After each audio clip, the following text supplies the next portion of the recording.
हर हर महादेव। मित्रों, जाप करना आसान है, जाप के लिए बैठना आसान है, ध्यान के लिए बैठना आसान है, लेकिन ध्यान थोड़ा सा मुश्किल होता है। और मैं साधना, सिद्धि और जाप के क्रम में आपके लिए आज ये तीसरा वीडियो लेकर के आया हूं। जो भी साधक जाप कर रहे हैं सिद्धियों के लिए, जो भी साधक साधनाएं कर रहे हैं, उनके लिए ये बहुत बेनिफिशियल होने वाला है। तो वीडियो को पूरा जरूर देखिएगा, तभी आप समझ पाएंगे कि आपका जाप और ध्यान सिद्धि तक कैसे पहुंचता है। क्योंकि ये समझना बहुत इंपॉर्टेंट है कि जाप और ध्यान के बाद सिद्धि तक पहुंचने का जो क्रम है वो क्या है। लेकिन उससे पहले वीडियो को लाइक कर लीजिएगा, चैनल को सब्सक्राइब कर लीजिएगा, क्योंकि हमारा उद्देश्य आपको आध्यात्म और सनातन से जोड़ने का है। वीडियो को स्किप मत करिएगा। चलिए शुरू करते हैं। अगर मैं आपसे कहूं कि ओम इज अ मेल फॉर्मेट, तो इसका फीमेल फॉर्मेट क्या है? दोस्तों, जो जानकारी मैं आज आपको देने वाला हूं, इसका सोर्स लिंग पुराण है। ओम मेल फॉर्मेट है, तो फीमेल फॉर्मेट क्या है, इसके बारे में मैं अभी आपको आगे बताऊंगा।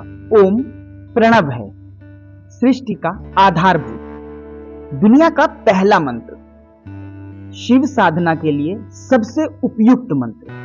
जिसको कुछ भी नहीं पता, वो सिर्फ ओम के जाप से, सिर्फ ओम के उच्चारण से अपनी संपूर्ण साधना कर सकता है। आदि शिव का कोई रूप नहीं, शिव निराकार हैं। जिनको आप कैलाश पर बैठा हुआ पाते हैं ना, जिनकी परिकल्पना आप कैलाश पर बैठी हुई करते हैं, वो शिव नहीं है, वो रुद्रदेव हैं, वो शिव का अंश हैं, भोलेनाथ हैं, वो शंकर हैं, बहुत सारे नाम हैं उनके।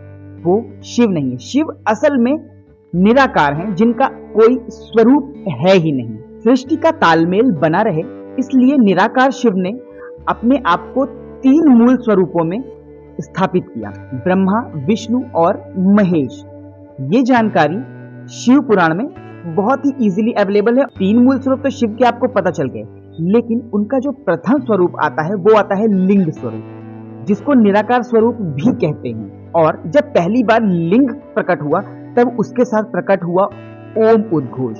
ओम की ध्वनि के साथ लिंग का प्राकट्य हुआ। अब आपको मेरी बातों को बहुत ही ज्यादा ध्यान से सुनना है, तभी आप समझ पाएंगे कि जाप से लेकर के सिद्धि तक का सफर असल में क्या है।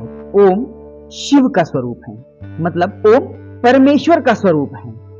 और अगर आप अर्धनारीश्वर की परिकल्पना पर जाते हैं, यानी कि जो अर्धनारीश्वर का कॉन्सेप्ट है, उसमें आप शिव और शक्ति दोनों का सम्मिलित रूप देखते हैं। शक्ति उमा है, शक्ति को उमा भी कहते हैं। जिस प्रकार ओम शिव का स्वरूप है, उसी तरीके से शक्ति उमा का स्वरूप है, यानी कि उमा ही शक्ति है, ओम ही शिव है और उमा ही शक्ति है।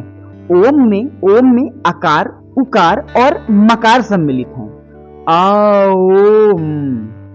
ओम का सही उच्चारण ओम ऐसा होता है। सेम उमा में भी उकार, मकार और फिर आकार की स्थिति होती है।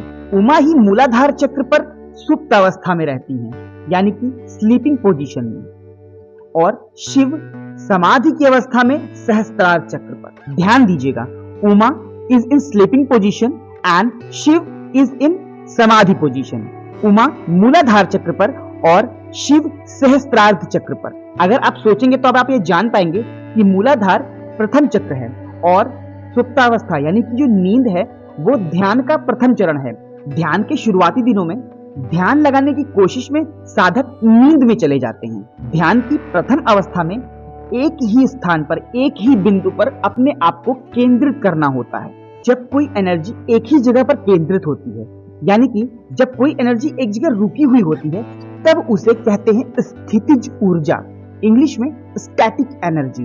एग्जाम्पल के तौर पर, जब आप किसी धनुष पर तीर चढ़ाते हैं और उसे खींचते हैं, फिर प्रत्यंचा को खींचते हैं, तब खींची हुई जो पोजीशन होती है, उस पोजीशन पर धनुष और तीर में जो एनर्जी स्टोर होती है, that is called static energy, स्थितिज ऊर्जा।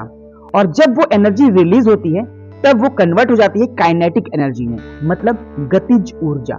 सुप्तावस्था में उमा मूलाधार चक्र पर स्टैटिक एनर्जी के रूप में स्थित होती है, और ये एनर्जी जाप और ध्यान के माध्यम से जब बढ़ती है और रिलीज होकर काइनेटिक फॉर्म में जाती है, और काइनेटिक फॉर्म में आने के बाद जब ये सहस्त्रार्ध चक्र तक पहुंचती है, तब शिव और शक्ति का मिलन होता है। तब आपके शरीर में सिद्धियां जगह बनाना शुरू करती हैं।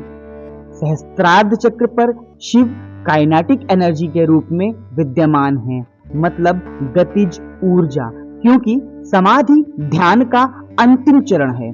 प्रथम चरण में एक ही स्थान पर केंद्रित होता है मन, और जब आप गतिज ऊर्जा में पहुंचते हैं, यानी कि सहस्त्रार्ध चक्र तक वो ऊर्जा पहुंचती है, शिव तक वो ऊर्जा पहुंचती है, उस समय शरीर तो एक जगह रहता है, लेकिन जो मन है, जो प्राण है, उसमें इतनी शक्ति आ जाती है कि वो कहीं भी आ जा सकते हैं और सिद्धियां शरीर में जगह बनाने लगती हैं। उम्मीद करता हूं दोस्तों ये जानकारी आपको पसंद आई होगी। आध्यात्म और सनातन से जुड़े रहने के लिए चैनल को सब्सक्राइब करना मत भूलिएगा। जल्दी ही मिलते हैं नए वीडियो में सनातन और आध्यात्म के कुछ नए रहस्य लेकर। तब तक के लिए हर हर महादेव।